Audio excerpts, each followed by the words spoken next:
Because God is always right, nobody can compare to him. That lack of comparison to him is what we call holiness. So the angels don't know a name for God.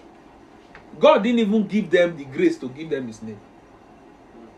Because you see, the name of God is what he gives to generations as a dimension of himself to them.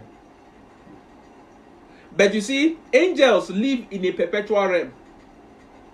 And if God were to give them a particular dimension, they will remain in that dimension. They will not be able to see beyond that. So the elders will look at the throne and see a dimension of God. By the time they turn their face and turn, they see another dimension. So they cannot actually picture one dimension. Yes. Where they are is a perpetual. So God didn't give them any name. All they know how to call God is one that is separate from us. He's not like us. He's different from us. He's more. But when we now enter this realm called the earth realm, it now became necessary for God to give name, because earth can be divided into seasons and time. Are you seeing it now? Because it can be divided into seasons and what? Timing. God can give you a name, and the name is only for a season because he wants to change later. Are you following me? So you always tell you, don't do the old things. I'm doing a what? A new thing. Because we have season and time, not all of us will remain here for long.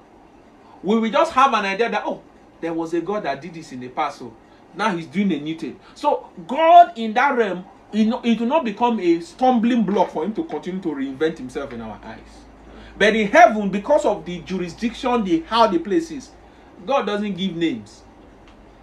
So when you see names in heaven that is given to God, it's always a relation where man is involved. So when you hear God say, I am that I am, he's not talking to angels. He's talking to men. Angels cannot even call his name. Angels can't even look on his face. That's how powerful he is. And that's the kind of relationship he maintained with what? With them. So when they saw how he was relating with man, I will not be surprised if there was a little bit of jealousy. To the point they asked, what is man? When I read what is man, I don't read it in the sense of a question. I read it in the sense of frustration. All the things we have been looking for, you gave it to this man freely. We are looking for you. You are looking for the man. We wanted to see your face for millennia of years. You decided to become a man. Why didn't you become an angel?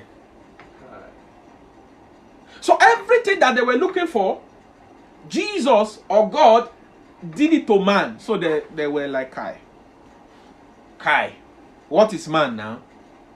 What is man that every time you are thinking of how to revert yourself? Because the Bible says his mind is full of man. Do you know what his mind full means? There's no thought for angels there. God doesn't have thought for Satan. All he's thinking at the current time is man. So Satan can do as if he want to do. God will not even answer him. Now Michael will go to that work. God will not even think about it. Now when God now wanted to do